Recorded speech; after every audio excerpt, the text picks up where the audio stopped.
Pour cette recette, utilisez l'équivalent d'une grosse tomate. Moi, j'avais des petites tomates cerises congelées.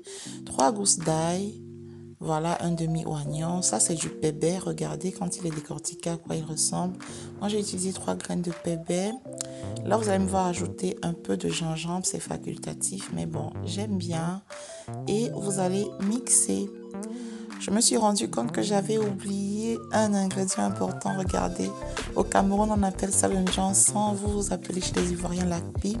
C'est de petites graines, voilà, qui donnent tout son parfum, voilà, au poisson. Là, je vais saler. Je mets un petit cube d'assaisonnement, c'est pas obligatoire. Et un filet d'huile végétale. Voilà. Et ensuite, là, c'est du poivre blanc.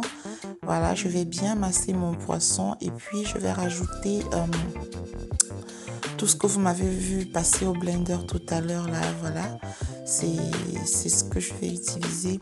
Bon, dans cette recette-ci, je vais pas laisser mariner le poisson, c'est assaisonné et mis au four directement en fait, contrairement aux autres recettes où je laisse mariner toute la nuit. Donc voilà, c'est prêt. Je vais mettre au four en modalité grill à 200 degrés pour environ 35 minutes, voilà.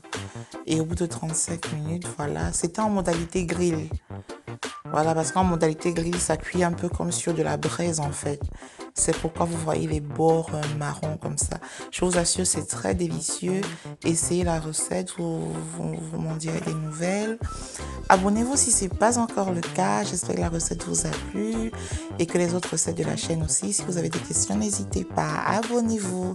C'est encourageant pour moi. Miam miam et à bientôt pour d'autres recettes.